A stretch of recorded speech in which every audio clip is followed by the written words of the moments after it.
Welcome to this episode of Creatively Speaking. I'm Leanna Weller-Smith, the Executive Creative Director at Weller-Smith Design. And in this episode, I'll be speaking with Beth Nydick. She is the owner of Blue Barn Kitchen and a co-author for Clean Cocktails. We talk about Beth's traditionally published book and how it came to be. This is a jam-packed episode with lots of information from Beth about how she built relationships that helped her along the way, how she found an agent, and how she did not hesitate to ask her friends and family for help when it came to finding the right people to really work on this book with her. I love speaking with her about this, and I hope that you gain a lot of insight. If you have any questions, let me know, and I hope you enjoy. Hey, Beth, how are you? Thanks so much for joining me. I'm so happy to be here. Thank you so much for having me. So, Beth, you'll have to tell me a little bit about what you do and the companies that you run, because I know we'll get into the book, but I know you do a lot of things, and I really do want to touch on that. So if you give us your little intro and tell us a little bit about you and your business, that would be great. Thank you. So I run a lifestyle website called Blue Barn Kitchen, which is all about eating and living healthy effortlessly. So finding ways to make cooking for yourself and making good food choices and educating yourself really without a lot of effort and a lot of time, because no one has the time to do things, and being able to provide my followers and my clients with real tangible tasks and real tangible things they can eat or things they can do or ways of being that make their lives better. So that's awesome. Website. Yeah, that's awesome. What is it? Blue Barn Kitchen again, right? Bars, which are snack or meal bars. There's seeds, nuts, and oats in a honey nut butter base with dried fruit and dark chocolate. We have a cashew butter base and a peanut butter base, and we're in stores all over New Jersey. And I really started making those because I couldn't find anything that I wanted to eat myself after like a good yoga workout or even after a regular workout that wasn't full of brown rice syrup and rice crisps and all the stuff that I don't want to put in my body. So I made a product for myself that a lot of other people are enjoying. That's so awesome. I know that you've done a lot of work around that, and you had to do a lot of marketing and things like that. So how did you hook up with Tara to then end up making a cocktail book? It's a great story. So Tara and I were both asked to do a health fair at a law office near us. And I had my bars there. I actually sold 2 stores and bars at that conference. So that was wow. But she was like, I remember her in the corner, and we just started talking. And you know when you meet somebody, you're like, oh, I kind of like her. I want to be like, maybe we could be friends. Mm-hmm. You know, I was looking for other entrepreneurial women to connect with because, you know, as being an entrepreneur, sometimes it's lonely and you want to have friends that kind of get what you do. So I went to her office and we were going to have coffee for an hour. 3 hours later, I was like, okay, listen, I have this idea. Like literally, you know, and then we had, in the interim, we had gone to an event where we both were sitting at the bar and we were having a drink, and I was like telling her about like what I was doing and why I wanted a certain way, and you know, because the story's all in the book. But we just kind of hit it off, and I found that she had the opposite skills that I had, or the complementary skills that I had, and I also knew myself. Like I had this idea and it was kind of rambling around my head, but I knew I couldn't do it by myself. It wasn't going to get done. I need somebody else to work with, because I had. Like you, like we're doing so many other things that I really needed something to do with somebody. So I told her the idea, we sat down. Unbeknownst to me, she had some contacts in publishing. Wow, that's awesome. Which was really helpful, but this is what happened. So her friend is a New York Times bestseller. She gives us her agent's name and number and an email introducing all of us. Great. So we speak to him on the phone. His name is Steve. And Steve's like, I love the idea. Send me a proposal. We're like, what's a proposal? So he sends us some examples. We're like, oh, okay. Like we thought we had to write the book first. We didn't have to write the book first. So we wrote some chapters. I had been a bartender since college, so I had a lot of recipes already. And we knew what the book was going to be full of. You know, it was full of recipes that were made with herbs and spices and vegetables and fruit juices and no chemicals and no heavy syrups, no heavy sugars. And that's a great point, which is like, that is a different type of niche to hit on. And that's what I think a lot of people, like, you could easily have just created a, cocktail cookbook, right? But what are, recipe book, but like what makes this different? Right. And it was how we had both been living anyway. Yeah. We'd all go out with our friends and everyone would get, vodka seltzer. Like, so boring. And asking the bartender to make, can you put some mint in there? Can you have some lime juice? Fresh lime juice. And this was just at the beginning when people were really getting on the all fresh, all whole bandwagon. Right. So we sent him our proposal, and like a week later, we don't hear from him. And in our world, everything happens really fast. Yeah. In the publishing world, it doesn't happen so fast at all. So, very new experience. So we go on Facebook, like literally go on Facebook, and we write on, either pages, we write, who knows a book agent? Like, that's what I wrote. And I got all these contacts. Wow. I find people are very generous with information. And that's one thing, but that's one thing that you're really good at. And I have to call that out, which you are really good at. You have a great network.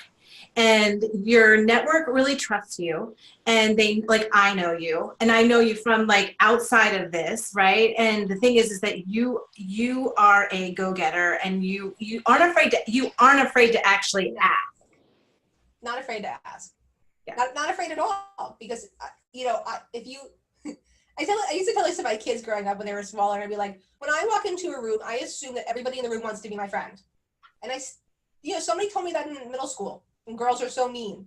Not that they're not mean now. But that's a good way to look at things too, right, because that's what happens. People get stuck in the fact that maybe they're not smart enough, cool enough, they don't have the right, answers to everything. And so why would somebody want to talk to me, especially if they're up here and I feel down here? Like, but if you go into it with this open, Because everyone feels down here. No one feels, even if they're up here. Even if they're up here, you're right. You're totally right. If you listen to like celebrities on TV, like I was listening to Andy Cohen on Sirius yesterday, and he talks about all the time how he's insecure. Like, he's like the biggest thing in reality TV right now. He's insecure. So it's like, I don't know. I think that's my mom taught me that when I was little. Like, just assume everyone wants to be your friend because everyone wants to be seen and everyone wants to be heard. So if you're open to people, people will be open to you. Yeah. And I find like people really want to help other people. So that's why I think I got all these book agents. So I called all the book agents, and some of them weren't right, and some of them, passed me off, and some of them gave me somebody else. So right. We ended up doing, I think it was 4 or 5 interviews for book agents, and we actually got another offer from a very big firm in the city. Mm-hmm.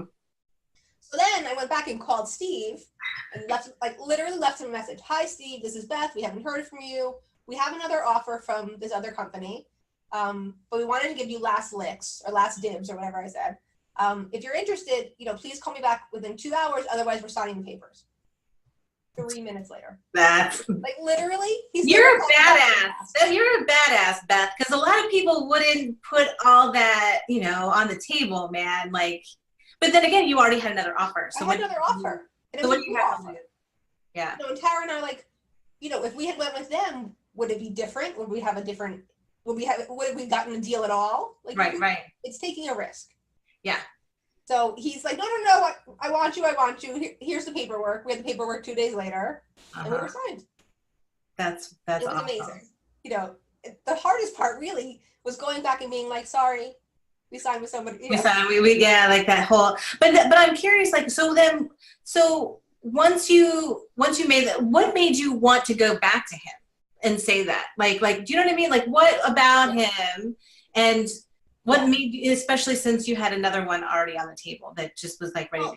Tara's friend had said how great he was. Okay. And how, and then also he works with huge authors. So we were like, I want to say he worked with Judy Collins. Like, yeah, so like his resume was amazing. And maybe to a fault, I feel like he helped us in the beginning, so we should let him either pass or take it. Sure. I don't know. That's how we felt at the moment. I don't know if it was right or wrong, but I'm about loyalty. Yeah, and that's good. I mean, and also too, going with your gut, really. I mean, I feel like you kind of had that feeling that, you wanted it, and you did all that other legwork to see what else was out there, and so I think it's good, and I mean I'm happy with the outcome. Me too. I knew it was a good idea because every book agent that we spoke to liked the idea. Like, really, it wasn't like, oh, it's a good idea. Like, really liked the idea and had real reasons why they liked the idea as well. Mm-hmm. And through the process is really difficult. If you publish on your own, I'm sure it's different. I'm sure it's difficult differently. Yeah. But it's really hard. And not, I was a former TV producer. Tara's a former lawyer. Like, we know nothing about publishing. I think I asked you questions. Yeah. We know nothing about publishing. So it really was all gut. That's the whole time was, I know this is a good idea and this is going to get made. This is going to get done. I don't care. I don't have 50,000 followers. I think Tara and I together have maybe 20, mm-hmm. but we're going to get this done. And it's just about persistence and perseverance. And we just kept moving forward no matter, either people didn't answer us, people said no, I just kept moving along to somebody else who would want to be engaged with what we were doing. Yeah, and I think that again it has to be both you and Tara, because I know you're like you do persist, like you keep moving forward. You aren't one to actually get stuck in the muck, and I could tell that from both of you, because you two seem to work really well in tandem, which I think is great, like a great team to have. And obviously, like you said, like you could tell right off the bat that the two of you were like kindred spirits in a way, so that you knew that this was a good fit. Yeah. And it was when I said this is what we're going to do, it wasn't like no, it was like, okay, and we should do this. Exactly. It's a real collaboration. And I think something else that you mentioned too, which is like going back to even when you first started working with her, which is you wanted to do this with somebody else and you knew that you needed to. And because it is a lonely field that we're in when it comes to entrepreneurship, no matter what type of entrepreneurship you're doing. Right. And to have that person that can like kind of have your back, it's huge, especially when you're going into something like publishing or a book or something like that. It's always good to have that sort of wingman, wing woman, because there's a lot that does go into it. It totally messed with my self-esteem and my self-worth. Like, it totally messed with my perception of what business was supposed to be like and what this was supposed to be like. Like, I had to really examine who I was and who I wanted to show up as with this book, and how it changed my business and what I was doing and how it really changed my life. Yeah. We're going to touch on that, because I know you guys have really been doing a lot of stuff for the book. But now, when you decided to go with Steve, what was the next step? Like, what happened? Like, what did you guys have to do from there? You gave them the proposal. They said, okay, let's sign the contract. And then, like, what happens after that? Excuse me. Then we had publisher meetings. So we never, like, I thought we were going to go meet him and he's going to tell us ideas. It was like, no, we have a meeting. And we were like, okay. So we went to our first meeting, which was with Norton, and we brought 3 full drinks for each person that was going to be in the meeting. That's awesome. Like bell jars, full of. We brought pre-made drinks, or no, we brought all the ingredients and we made the drinks in front of them. Wow. Talking about the idea of the book, and we did that with them, and we had 2 other publishing meetings. And everyone we met with loved the idea and was really, really into it. I think that the pushback from some of them was that we didn't have a lot of credibility in the field, meaning we didn't have a book, we didn't have a lot of a TV experience. I had some, Tara didn't have any. We didn't have the 50,000 followers. Right. So it was really finding the right place for people who were really invested in the idea and thought they could help us move that forward, then not. Yeah, and I think something else too that kind of plays into this, which is like, you went through someone that Tara knew, and you found your agent, and then I remember before you had the meeting with Norton, you like messaged me, and you're like, do you know this person? And I said, I do. I'm like her art director. I do like all of her books. Right. And so you're like, we're going in with a meeting with them. What are they like? And that's, again, using your network. Like you were on LinkedIn and you noticed that we had this person, like literally probably like 20 minutes before your meeting. Yeah, and I'd gone onto her Facebook and her LinkedIn to find somebody I knew. Yeah. I was like, thank God. That is so smart. But that is so smart, because like you and I had met a couple years prior, and it was through a online business group. It was a free group, and we became friends, and like we always stayed in touch. So like even for you to reach out to me, it wasn't because you always stayed in touch. We always talked, and so you reached out. You're really good about that. You really What? Sorry, say that again. So good about that, but Oh. But it was a good thing. Like, so you reached out. I'm like, oh my gosh, this is crazy. I was actually doing a project for my friend at the time. So I messaged her. I'm like, do you have a meeting with Beth? And she's like, I do. Do you know them? So it was so you're asking me about them. She's asking me about you. And it was just the coolest thing because like, even so after like, they loved you guys. Like they were like, but you're right. Like it comes down to then on top of it, it's these whole numbers thing. And so it's like, you have a great idea, but then they have to look at it as, is this going to be a lucrative project for us to publish based on what we see on the outside? So I can. Whatever you said helped. Well, I think, the thing is too, is that, yeah, I do think it helped in a way because she knew that I knew you. Right. And I told her, I told her exactly what I would, if I believe it, I'll say it. Right. And I was like, look, Beth will get this done. Like, this is like, I'm like, I don't know Tara. I did not know her at the time. And I really don't know her that well. I'm like, but I know Beth. And this would be a great project. And of course I want to design it. And then, like, that's like, then I'm like, of course I need to. And she's like, oh my God, of course. But like, it was just, yeah. And I think that again goes. Brings you those things to make happen. Yeah. Tara and I met by coincidence, but I always feel like it was an opportunity, and that you knew her and she knew you. It was an opportunity to make in Yiddish it's like a shidduch, like make a good fit. And it worked. It worked. If I hadn't reached out to you and that hadn't happened, what they might have been like, oh, who are these random women bringing me alcohol in the middle of the afternoon? like I think the assistant got a little drunk. Well, but that makes a huge impression with the way that you guys presented it too. I think that all of that, the whole package. We work well together. We are really good. We've done several speaking engagements. We're really good together. We play off of each other. And it just came from mutual respect. We started working together. We didn't know each other at all when we started working together. It was really a leap of faith that this was going to work, that we were going to end up hating each other. And we don't. It just works. Tara probably, I always say this, we both decided to be really open with each other, like 100% vulnerable, open, honest, and I think that's the only reason it's worked so long. Yeah, and I think you have to when you go into a partnership like that. Like it really is a partnership, and yeah.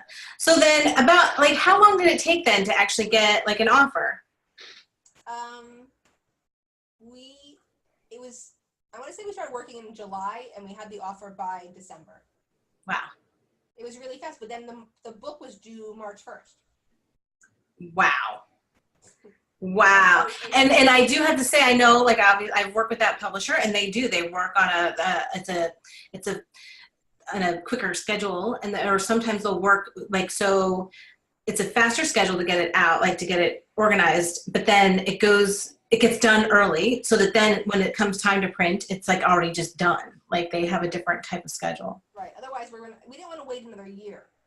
Yeah. Because otherwise it would be coming out, it would have come out this summer instead of last December. So it came out mid-December. We work with the publicity department at Norton. But another thing we didn't know was that every publicist that works for a publishing company has 25 titles on their desk.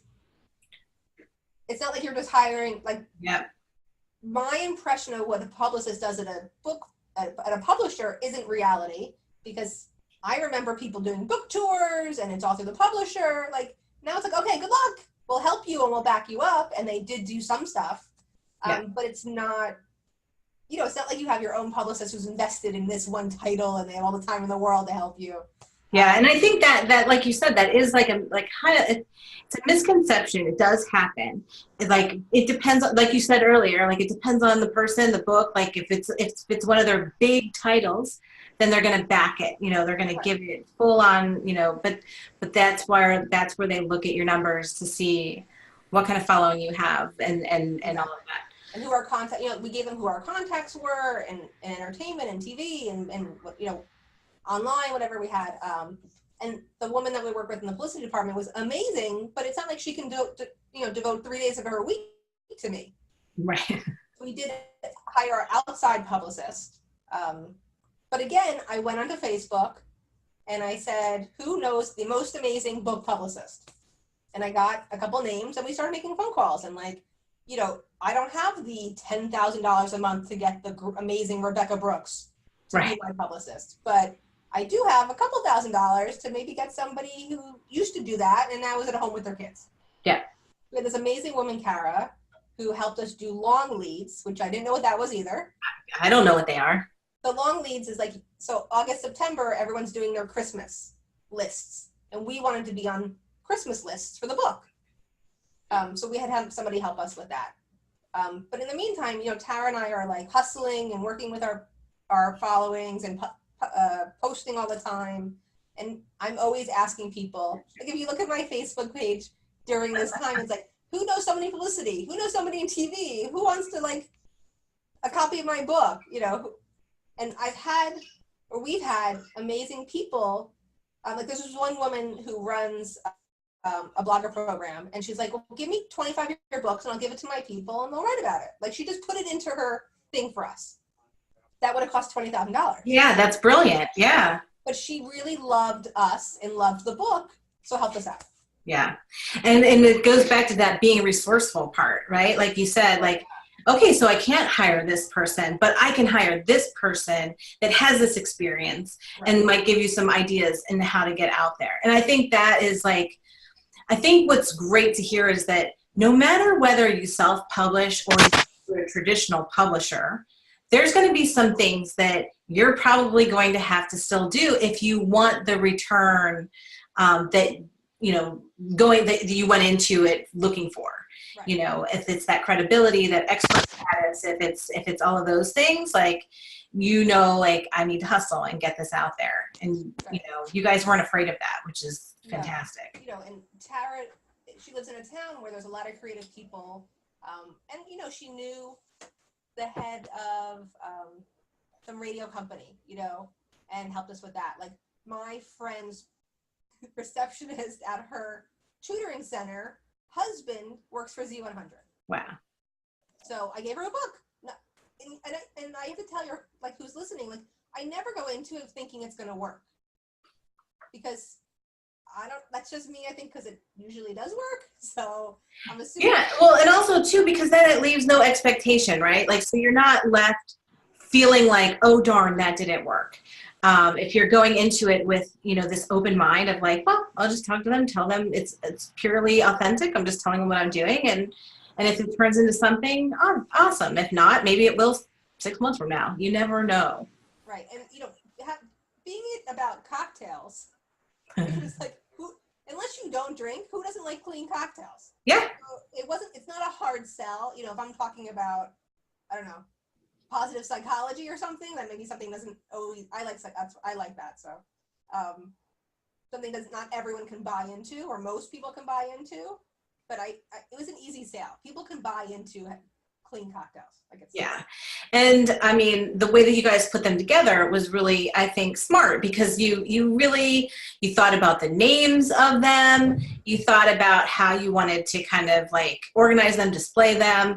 It was a fun project. I mean, I was very excited to work on it because you guys, had done a lot of that work in there. How much did editorial have? How much say did they have in a lot of things that went on with it?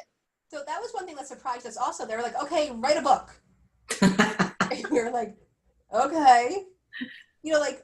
I think we had an idea and a proposal that was different. I think we did it more by liquor, and then they were no, do it by type.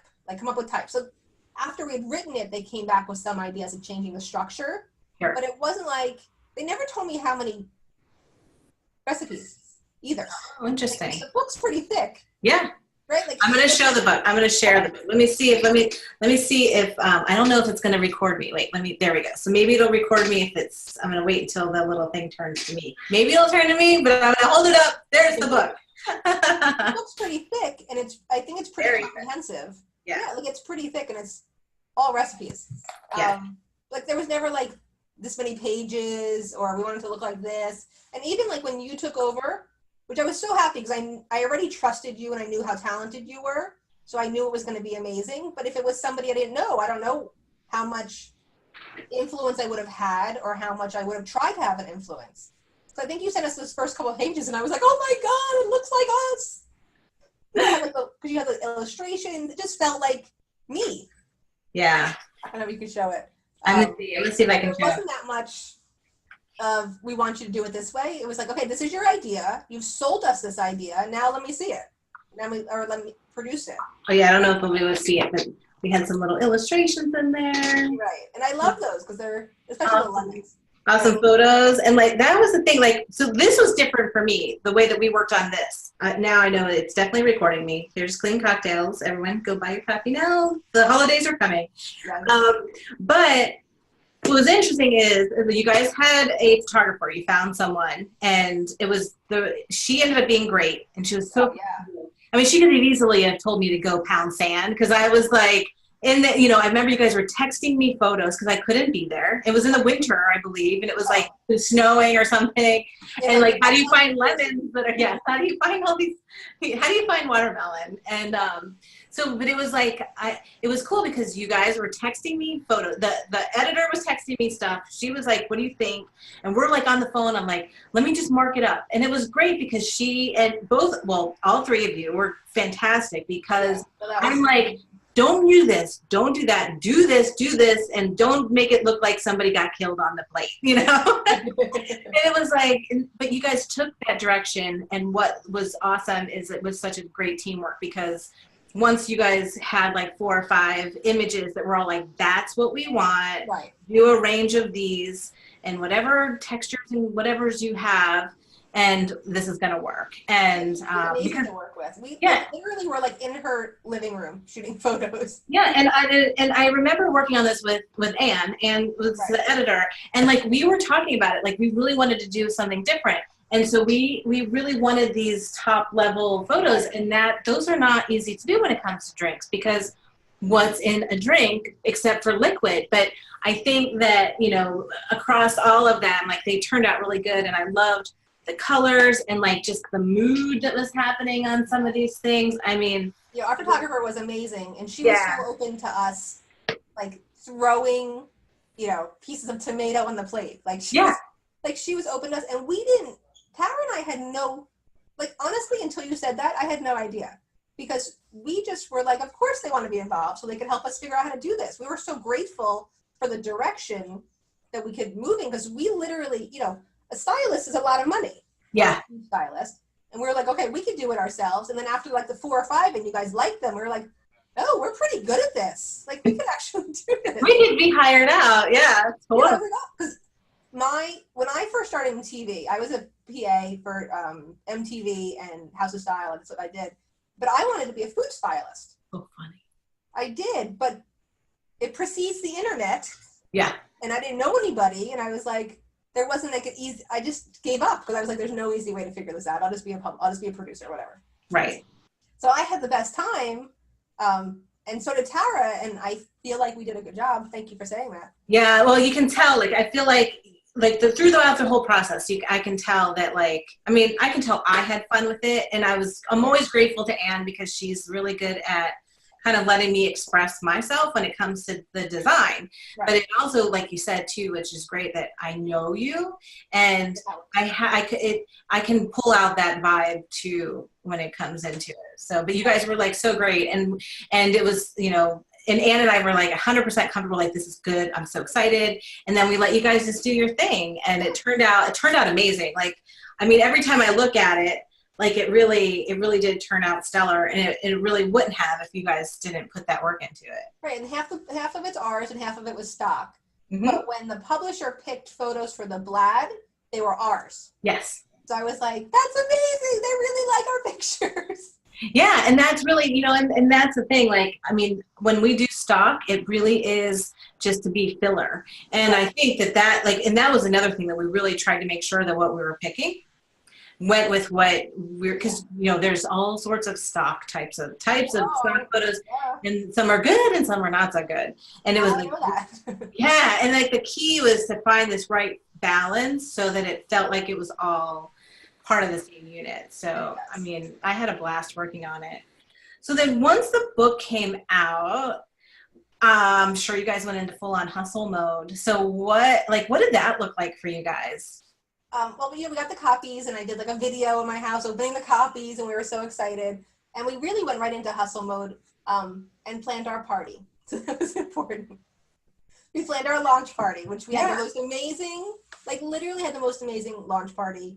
We did it in a antique, like furniture store, not antique, like a reimagined furniture store, Mm-hmm.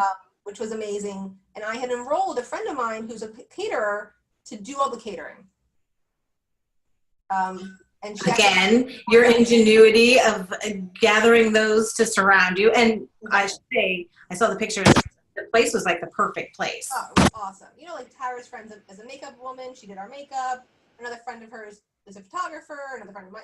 We really enrolled everyone doing it. But we had gotten the publicist to do the long leads. And then we could only keep her on for a short amount of time because she was a lot of money. But she was so gracious enough to give us the people that she had already contacted. So then we went back, and I made a postcard that I sent to all those people. Tara was doing these amazing, she got like this most beautiful wrapping paper, like beautiful, not wrapping paper, but paper, and wrapped the book and put it in a box and sent it to like big influencers and bigger people that she knew. And we had great coverage that way, which was amazing. And then we started getting picked up.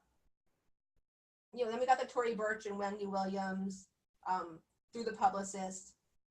I had some contacts in magazine publishing, and they started paying attention. Like once you get that bigger publicity, then other people start paying attention. I've never gotten TV for the book yet, not yet. Yes, you will. But we were in Oprah in June. And that's how did you get into Oprah? So I think, I don't know for sure, but I think our publicist had contacted them, and we were being considered for Oprah's Favorite Things. Oh, wow, get out. We didn't get it, but we were considered. So I feel, I could be making this up, but I feel like the book was like floating around the office. Somebody was like, I'm going to do something on cocktails. Oh, where's that cocktail book? Yeah.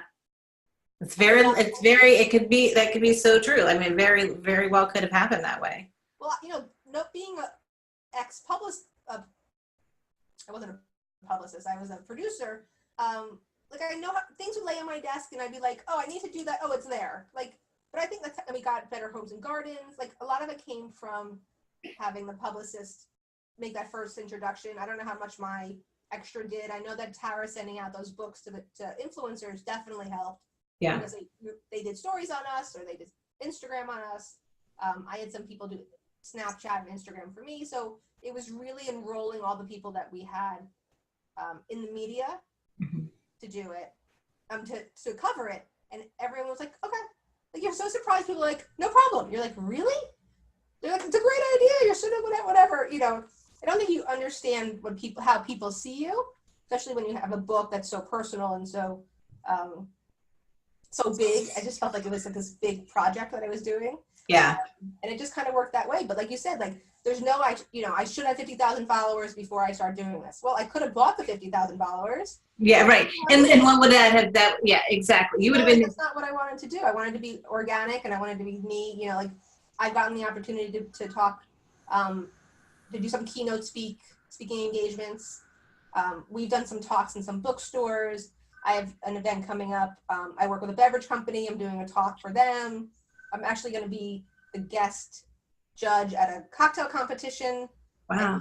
December, January time through the beverage company. So I've established other relationships that are going to allow me to take the experience of writing this book to more things that I more things that I'm passionate about and helping other people achieve their goals. And I think that's like a huge thing when it comes to like publishing this book. Like everyone, when you publish this book, a lot of people say, I want to sell 1 million copies. I want to do this. I want to do that. But I think it really is, I always go back to it. It's looking at your end goal, right, with the book. And like really what you want this to do for you. And if you look at it as a stepping stone to all those other doors that can be opened, like it really takes the pressure off, I think, of like, you're not looking at it as a number and a sale. You're looking at it as this building block to this better future or new opportunities or things like that. Well, I don't think you're going to get rich on publishing a book. Yeah, and that's the thing. Like, I mean, okay, so like there's like a handful. Yes, they'll get, because that's how it works. But it is a credibility thing. It's an expert level. It gives you a talking point. Now you have this published book that you can go in and you can use that as a catalyst to get you into the next thing. 100%. Yeah. But now, what do you think? Like, I mean, what do you think has been the most? I don't want to say lucrative, but like the best. Like what was this one small thing that you did that you think gave you the best return when it came to this? I think Tara and I both did it. We put out posts and content that were really about how we felt about the book and how excited we were and how hard we worked at it. And we really shared that experience with our readers so that they, not intentionally enrolling them in it, but really enrolling them in what we were trying to accomplish. I have to tell you, when it came out, like anyone I saw was like, oh, the big author, making fun. Yeah. I'm so proud of you. I'm so glad. I saw your book. I bought 6 copies. Like really seeing how our dream was igniting other people's dreams. Yeah. Made a big difference to me. And then I can talk about it from more of an expert point of view. Not that I'm an expert, but like you are an expert. Experience. So an expert point of view saying, you can do this, you can do this, whatever my experience was in sharing that information might ignite somebody else's passion to be able to do something they've been thinking about. Because I really had this idea for a while, and it got done in like 6 months. Yeah, and that is like, and that was fast, because like most books like through a traditional publisher do take a lot longer. But they did like, it was a, they once they signed you, and I think it was probably around like October, November, because I think it was after, like when we saw each other. Yeah. It was soon around that time that like everything started rolling. Oh yeah. And it went really fast. I think that it's amazing. It was amazing to watch, like from the outside, because I mean, I help other people, I do those books all the time, but I don't know the author usually. So I usually get to know them after, because then they find out who did the book. It's like, so it's a different kind of dynamic, but it was fun to watch like how everything rolled out and how much work you guys did put into it. And like, and what's cool too is seeing now, like this is now a year at least old, right? Like it's been out for December. Yeah. And you're still getting visibility from it. It's not like it was like a 3-month thing, and it was that consistent effort that the two of you have been putting forth. And it's getting it to just keep holding that momentum. And it's such a great, again, like niched item.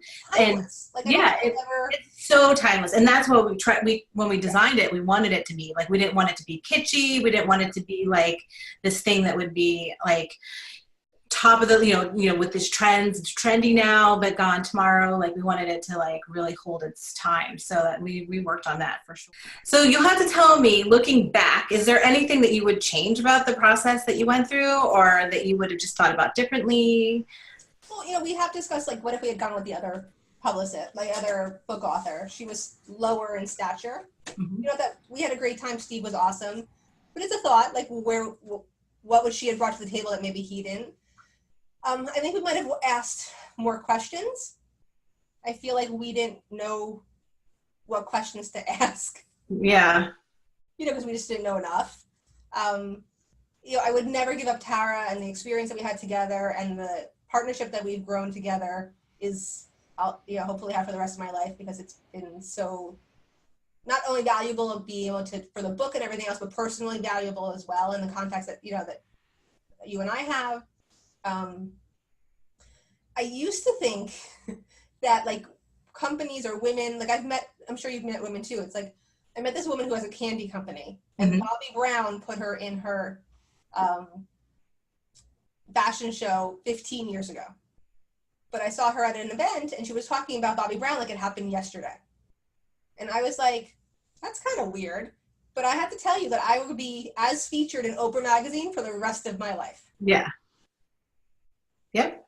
Yeah, that's never going to go away. No one can. Yeah, no, it's an amazing accomplishment. And that's the other thing, too, is like even just realizing how much you've accomplished by doing this. That's been really hard. I don't know if I think Tara and I are almost like those, we're sort of overachievers. So nothing's ever like enough. Like, to be completely honest, like during the whole process, we never were like super excited until everything came together. Yeah. It was like hard to be excited because we didn't understand what was really going on. And I don't really think we understood what we've accomplished at all. I think that was kind of like, when we had the book party and the feedback we were getting from the book, and the media that showed up at the book party, we were like, I was like, oh, we've actually done something amazing that, 10% of the population has done. That's, so I wish we had figured that out earlier.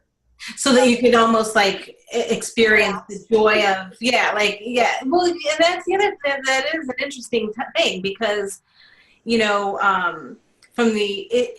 I think everyone that wants to publish a book from the outside looking in, they're always like, they think it's going to be this glamorous experience, and it's hard work. And when you're in it, you're in it. Like, it is not for the faint of heart. Not at all.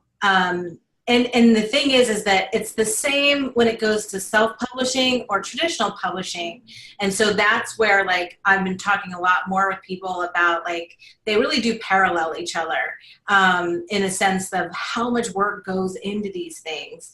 Yeah. And, maybe it's not, with self-publishing, you guys might have cut some other corners and to make it work. But at the same time, like, you're still out there, like, having to, like, focus, and sometimes you do lose a sense of like joy. Yeah, and I think knowing that you need to enroll the right people or hire the right people, like if we didn't have you, or if we had a different photographer who was difficult, or we went with a different publisher that we just didn't like. I loved our publisher, and I loved her assistant, and I loved the woman that did like the gift department of the publisher.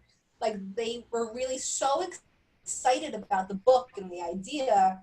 If we didn't have the right people lined up, I don't know what kind of experience it would have been on that front. On that side, yeah. So do you have any tips aside from, when it comes to publicity? Like, do you have any tips aside from the, not being afraid to ask? Do you have any other tips? Like, was there anything else that you guys did, like, that just you feel like kind of moved the needle in a different way than you weren't expecting?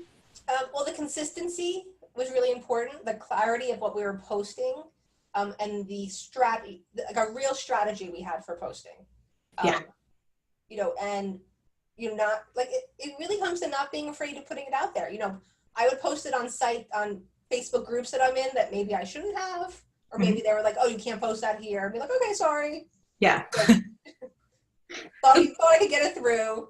I think that being surprised how supportive people that are in a position of power are, and accepting that help. Because at times you're like, why does this person want to help? Like, what do they want? Like, obviously they want something. They're not going to just be nice to me. But I think when you create something from a passion, or you create something creative, people want to grab onto it.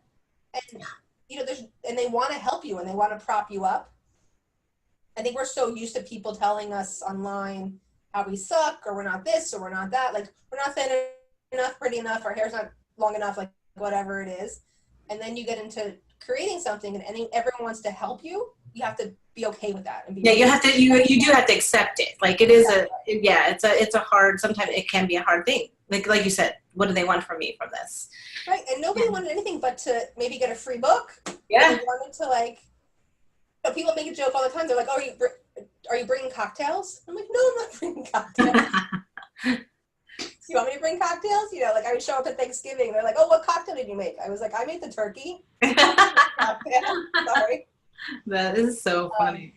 Yeah, but if we didn't have that clarity that this is going to be done, we're going to get the job done. We're going to get the deal. We're going to get the agent. This is a good idea. If we didn't have that and consistently tell each other that and believe in that, then it probably would have stalled somewhere, and we would have given up, and we wouldn't have promoted it or hustled as much as we have been to really get it done or get it out there to people. Yeah, no, I agree. I mean, I think that is definitely, it is going back to having that support in there, you know, because the two of you like to lean on each other during it, because it is a long process. Yeah, and doing it by yourself, like I just know I couldn't do it by myself. So knowing who you are and what you can really accomplish, like, I can use, like with my other businesses, I can do it. Like I got it. This I just knew wasn't going to happen, and I just found the right person at the right time. Yeah, that's like we've been saying kind of all along. Things happen for a reason. You meet these people. You were meant to meet her at that event. Totally. Even just like you and I were meant to meet in this virtual group that we were in. Like it's so cool to see how things kind of come back around. Like it really is. So then one last set of, what would you tell people? Like, what are your just tips, your advice? You've given some great advice, but like if you're going to do it, like maybe you just give us like 2 big tips. Like if you're just going to do it, what do you think that people need to think about first? I think you need to be 100% in.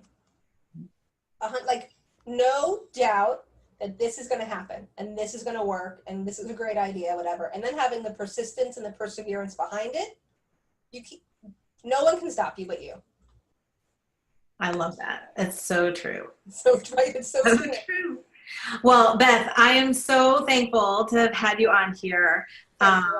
It really means a lot because, like I said, we've known each other, and for us to come full circle with this, it's amazing. It is amazing. So, but I appreciate you. I wish you guys all the best. I love seeing all the stuff that you guys are doing. You'll have to give everyone just like your the cookbook info, like where we can find you online or Instagram, all that good stuff. So my website's bluebarnkitchen.com, and social media is either Beth Nydick or Blue Barn Kitchen. But if you Google Clean Cocktails Mixologist on Amazon, it comes right up. Or Google my name, it comes right up. Buy them on Amazon. I think they're $16.99 right now, which I think means they've been selling. Yes, it does. That's awesome. That's almost my wholesale price, so that's pretty cool too. Yeah. Yeah, you can find it, just Google Clean Cocktails Beth Nydick and everything will come up. You'll find all my stuff. That's super awesome. So thanks again, Beth. And I'm going to be putting all that stuff in the notes. Everyone will get all of that. And, we'll talk soon. Yes, we will. Good luck. Thank you. Have a good day. Bye.